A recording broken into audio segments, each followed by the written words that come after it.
Welcome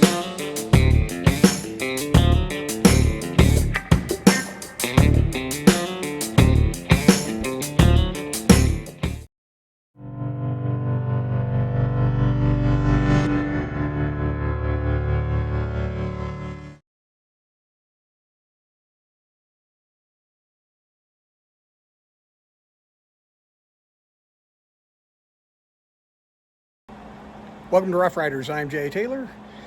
Today we're going to do phase one of our battery upgrade on our new Intech Soul Dusk.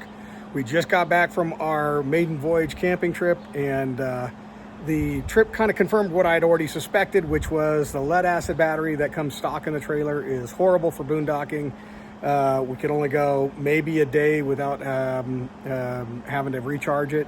So I was already planning to do this anyway, so we're going to be swapping out the electrical system here and doing pretty much a major overhaul. So let's get started on this. So let's first look at the factory wiring in the Intech Soul Dusk.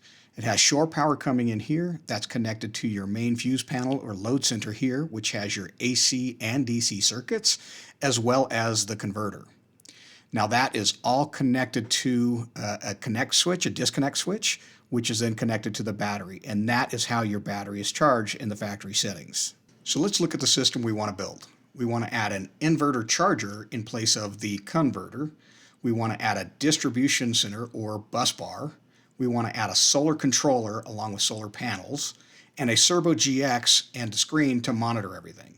But today we're going to focus on replacing the 100 amp hour lead acid battery with two 300 amp hour lithium iron phosphate batteries, and those are all going to be put together with 4-aught cabling. So this is the compartment where everything's going to go. This is the stock lead acid battery, and basically we got a small little cubby area here to work with to get everything in. So I've already picked up two Epoch 300 amp hour batteries that I'm going to be putting in here to replace this lead acid. I'll be adding a solar controller. I'm going to be adding a Lynx distribution system, the Victron Multiplus, and the Servo GX. So we're going to squeeze all of that in here, believe it or not. But the first step is we're going to have to disconnect power and all of that, pull this old battery out, and start making a framework for the new stuff. The first step here is to remove the battery box, which means unscrewing the top of the battery box, cutting away that vent tube, because we're putting in lithium iron phosphate batteries. They don't vent gases, toxic gases like lead acid do, so we won't need that. And then disconnecting all the wires from the terminals. So here's the battery box removed. Here's our short power lines, and here's our solar power. So these look like they're 10 gauge, and then they took them down to maybe 12. So we're going to clip these away and replace those with either 10 or maybe even go up to 6 gauge. Won't make a difference. This is just coming from the ZAMP connector here. So if we go with at least 10 gauge to match these, we'll be fine. Solar power wires typically 10 gauge coming from the panels. So for the cabling I'm using to put the batteries, to wire the batteries up, I'm using 4-aught cable from Windy Nation. This is a high quality cable with good insulation, 105 degree C rating, and all of that kind of stuff. It's copper cable, it's not the copper clad aluminum, so this is basically welding cable, and so this is meant for really high current applications. It's probably overkill for this particular trailer because the DC load on the trailer is only 40 amps, but I want to have a cable that is capable of handling a sudden surge, discharge, short, whatever the case may be that might come from the battery. And the battery's nominal operating capacity is 200 amps. So I want something that can take that without potentially heating up and becoming a fire risk. So I went with 4-aught cabling for that particular reason. This is the cabling that I'll be using from one, to put the batteries in parallel, two, from the battery to the distribution center, the Links distribution center that I'll be adding, and then from the distribution center to the inverter charger that I will also be adding. So all of that will be 4-aught cabling, as well as from the distribution center to ground. So that's what we're using, and why. This comes in a kit from Windy Nation where it gives you the cabling, the lugs, and some heat shrink tubing, all in one kit. So I just picked up that kit directly from them. So that's what we're doing and why we're doing it. To cut my wires, I've got these Timco wire cutters. They're good up to 4-aught, which is the cable I'm using. Then I've got this sledge operated crimper that will do the 4-aught cable as well, a 3-pound sledge. And then both the lugs and the heat shrink tubing came from Windy Nation when I ordered the wire. I bought it as a kit. So here's the batteries in and working. This is not final because I still got to scrap them down. I got to move some things around a little bit, but this gives you a sense of what's going on. So these are the two 300 amp hour Epic batteries, or Epoch batteries, wired in parallel. Here's my 4-aught cabling, putting them in parallel. This is, again, phase one, just getting the batteries in. I will be adding this Links distribution center.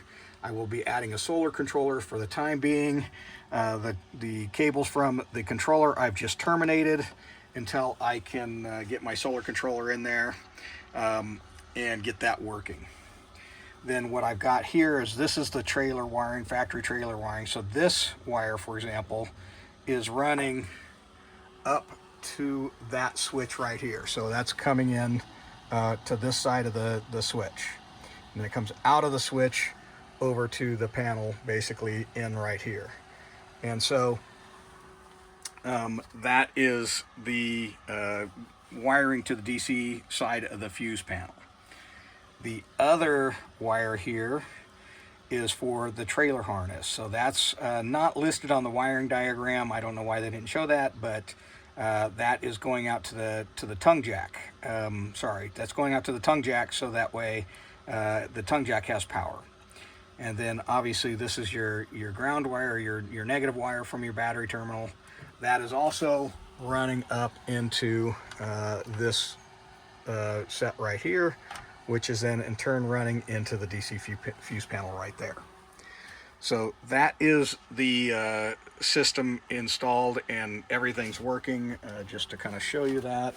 It's a little bit of a mess right now, but I can turn on lights and that's all working. So we're in good shape there.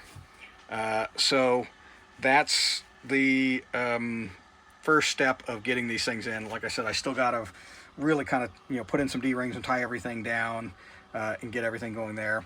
This is 8-gauge wiring running up to that switch. That is within spec, but when I put the rest of the install in, I'm probably going to pull 6-gauge wire up to the switch, and then from the switch over to the panel, just because it'll give us a little bit more headroom on the current capacity. Just so that 8-gauge wire like this is rated at from 40 to 55 amps depending on the temperature. So at 60 degrees Celsius, for example, this can handle 40 amps, and then at 90 degree it can handle 55 amps. Okay, that's it for phase one.